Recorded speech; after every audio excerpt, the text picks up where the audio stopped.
नमस्कार दोस्तों, स्वागत है आपके अपने चैनल विनोद हिंदी पॉइंट में। दोस्तों, आज के इस वीडियो में झारखंड पीजीटी का जो एग्ज़ाम हुआ था, उसकी उत्तर कुंजी आने के बाद बहुत से लोगों ने कमेंट करके पूछा कि सर कट ऑफ के बारे में बताइए।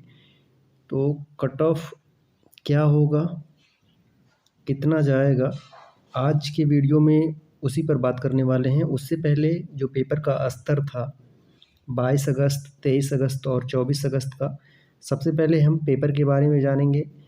150 प्रश्नों में से लगभग कितने प्रश्न बिल्कुल आसान थे और कितने प्रश्न कठिन थे।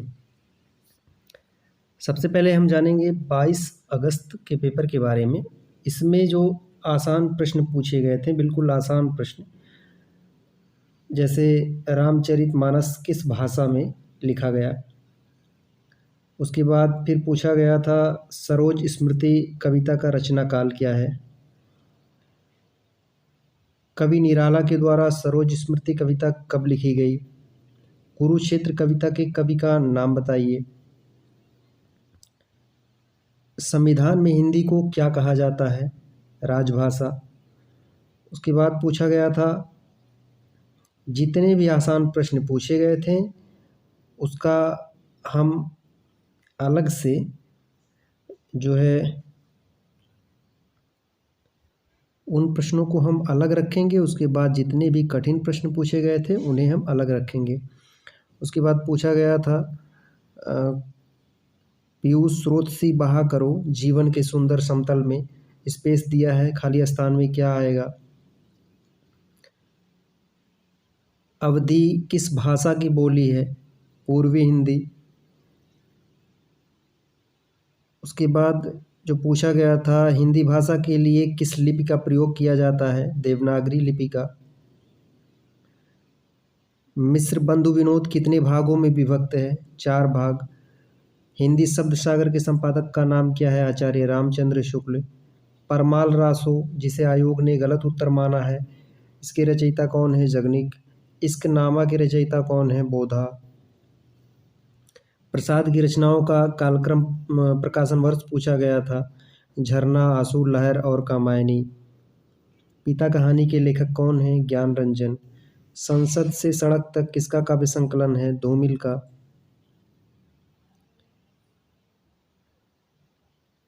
स्वच्छंदतावादी आलोचक किसे कहा जाता है, नंदुलारे वाजपेयी को। वे देवता नहीं है राजेंद्र यादव की रचना है।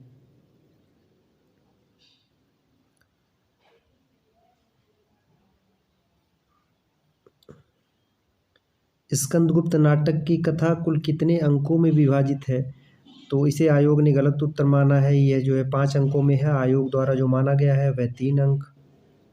इस वीडियो में हम जितने भी प्रश्नों पर आपत्ति बन सकती है, आयोग ने जितने भी प्रश्नों को गलत उत्तर माना है उसे भी लेकर हम आए हैं, उन पर भी बात करेंगे।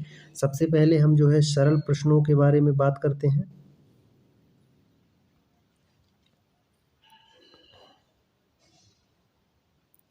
आषाढ़ का एक दिन नाटक का नायक कौन है, होरी प्रेमचंद के किस उपन्यास का पात्र है। कविता क्या है, निबंध के रचयिता कौन है। ईदगाह कहानी किस पर आधारित है, मैला आंचल के उपन्यासकार कौन है। चंदनबाला रास के रचनाकार कौन है। मगही क्यों किस उपभाषा की बोली है।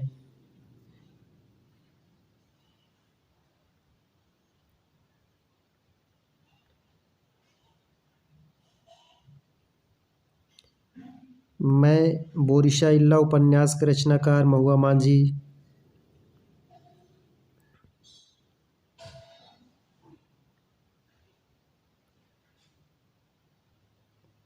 इस तरह से कुल मिलाकर के गांधीवादी जीवन मूल्यों पर प्रतीक मैला आंचल का कौन सा पात्र है, बामन दास है।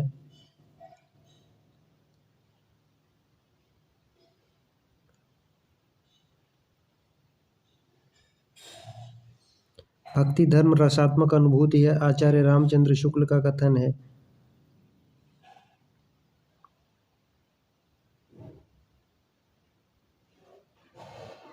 कामायनी किस विधा में रचित है, तो ये महाकाव्य है।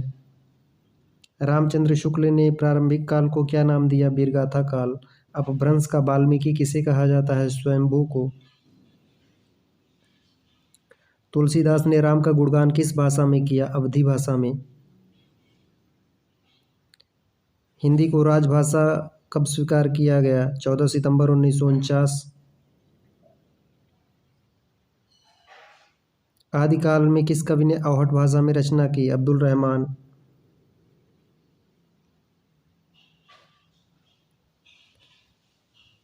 भक्तिकाल हिंदी साहित्य का पूर्व मध्यकाल माना जाता है। हिंदी का प्रथम उपन्यास? परीक्षा गुरु। रस आखेटक किसका है निबंध है? तो ये कुबेर नाथ राय का है। प्रेमचंद के अधूरे उपन्यास का नाम? मंगलसूत्र।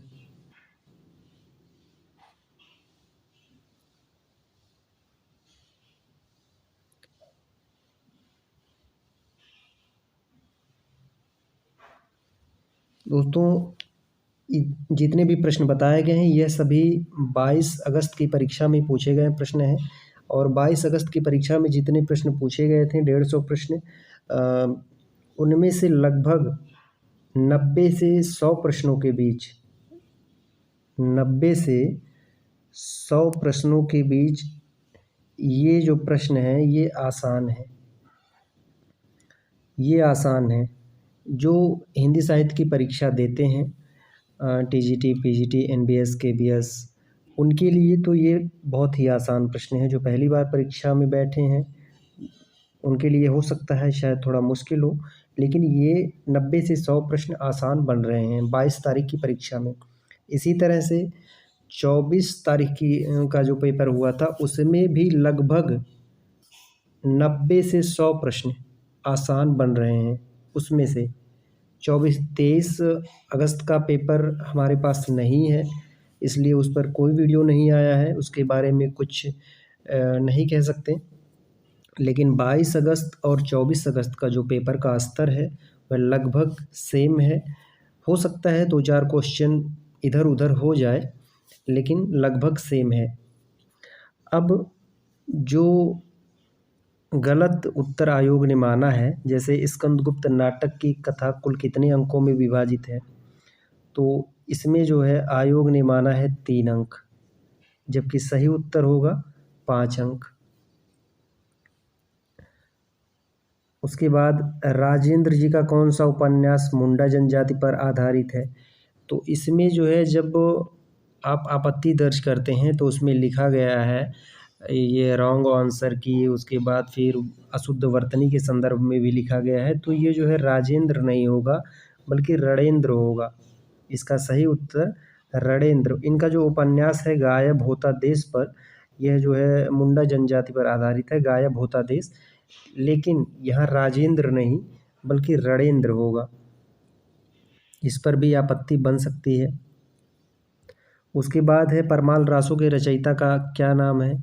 बिल्कुल आसान प्रश्न। पता नहीं आयोग किस तरह से प्रश्न जो है उनके उत्तर का चयन करता है। बिल्कुल आसान प्रश्न। परमाल रासो के रचयिता का क्या नाम है? तो जगनिक आलेखंड के नाम से जाना जाता है, लेकिन आयोग द्वारा जो उत्तर माना गया है वह नरपति नाल्य को माना गया है, बल्कि नरपति नाल्य की जो रचना है वह बीसल देव रासो है। जितने पढ़ने वाले बच्चे हैं उनके लिए ये एक हिसाब से बहुत ही गलत हो रहा है जो गलत उत्तर कुंजी आई है आयोग द्वारा, जिसमें लगभग 22 अगस्त की परीक्षा में 6 से 7 प्रश्न 8 प्रश्न पर आपत्ति बनेगी। वहीं 24 अगस्त की जो परीक्षा हुई है उसमें भी 6, 7, 8 प्रश्नों पर आपत्ति बन सकती है। तो देखिए जो फाइनल रिज़ल्ट जब आएगा तो इन प्रश्नों को हटाया जाता है या फिर इन प्रश्नों पर सभी को कॉमन नंबर दिए जाते हैं, यह निर्भर करता है आयोग के ऊपर। अगला जो प्रश्न है आयोग द्वारा पूर्वी हिंदी का विकास किस अपभ्रंश से हुआ? तो उत्तर माना गया है मागधी द्वारा, जबकि मागधी जो है बिहारी हिंदी का जो विकास हुआ है वह मागधी द्वारा हुआ है। पूर्वी हिंदी का विकास अर्ध मागधी से हुआ है। उसके बाद अगला जो है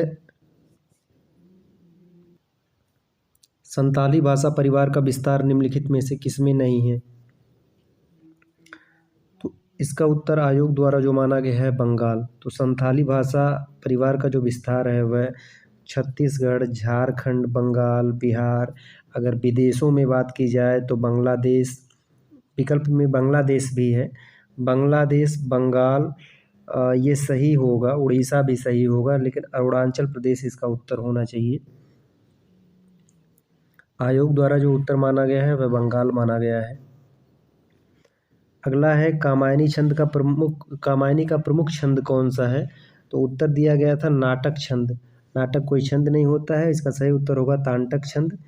कामायनी का प्रमुख छंद है तांटक और विकल्प में दिया गया था नाटक। इसमें अशुद्ध वर्तनी के कारण इस पे भी आपत्ति बन सकती है। अगला जो पूछा गया था कुरुक्षेत्र के कथानक का मूल आधार क्या है? कुरुक्षेत्र के कथानक का मूल आधार है महाभारत, जबकि उत्तर दिया गया था श्रीमद् भागवत। उसके बाद पूछा गया था जैन धर्म संबंधी रचनाएं किस भाषा में रची गई हैं? तो जैन धर्म संबंधी रचनाएं जो रची गई हैं प्राकृत में भी हैं, अपभ्रंश में भी हैं और संस्कृत में भी हैं। तो यह जो है विकल्प में तीनों थे, प्राकृत, अपभ्रंश और संस्कृत। उसके बाद पहाड़ी हिंदी के अंतर्गत कितनी बोलियां आती हैं? यह प्रश्न थोड़ा विवादित है। कुछ लोगों ने 3 को सही ठहराया है, जबकि किताब में दिया गया है पहाड़ी हिंदी के अंतर्गत जो है 2 बोलियां आती हैं, एक गढ़वाली और एक कुमायूनी। बाकी देखिए आयोग अंत में इसका सही उत्तर क्या मानता है। उसके बाद जो गलत उत्तर है, जुनिया के पति जो गोदान की पात्र है उनकी मौत कहाँ हुई थी? तो उत्तर दिया गया था बेलारी, जबकि सही उत्तर होगा मुंबई में।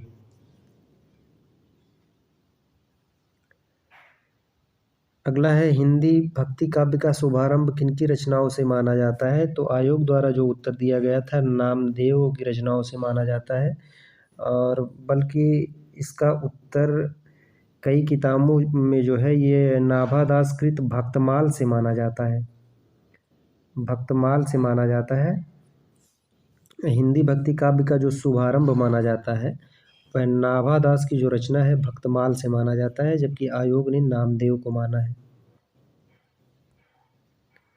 उसके बाद रसवादी आलोचक कौन है? तो रसवादी आलोचक आयोग ने अज्ञेय को माना है, अज्ञेय को रसवादी आलोचक माना है, जबकि सही उत्तर डॉक्टर नगेंद्र होगा।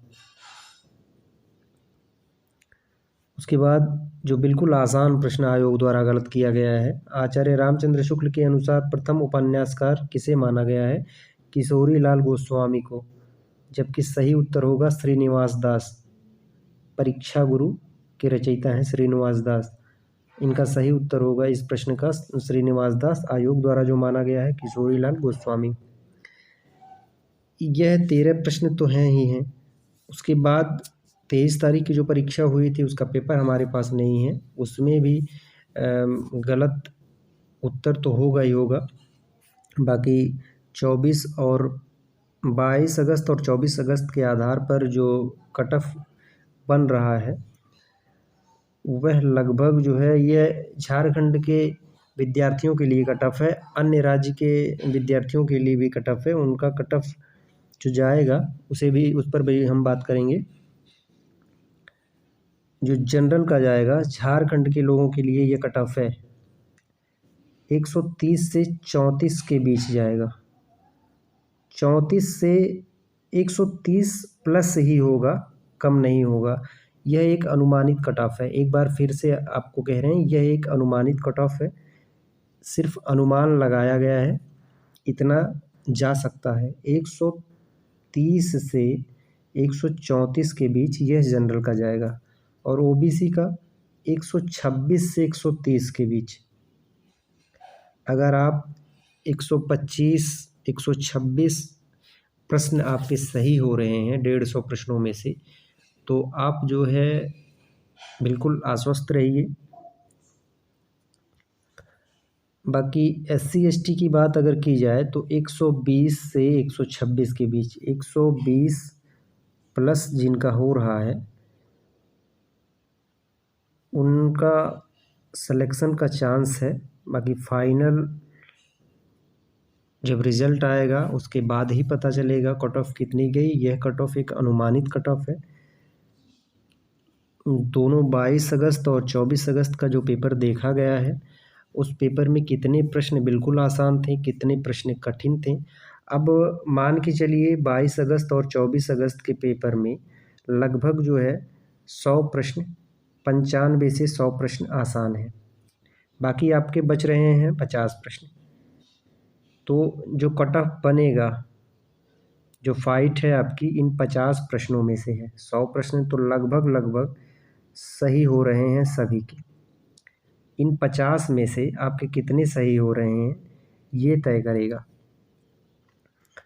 तो यह जो एक अनुमानित कट ऑफ है, जनरल का 130 से 134 के बीच, ओबीसी का 126 से 130 के बीच, एससी एसटी का 120 से 126 के बीच। और अन्य राज्यों के लिए जो बच्चे हैं वह सभी तो जनरल में आएंगे। उनका मान के चलिए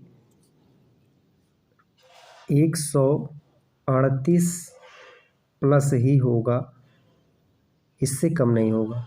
अन्य राज्यों के लिए 138 प्लस ही है। बाकी ये जो कट ऑफ है 130, 126, 120 ये झारखंड के लोगों के लिए है। अन्य राज्यों के लिए 138 प्लस ही होगा।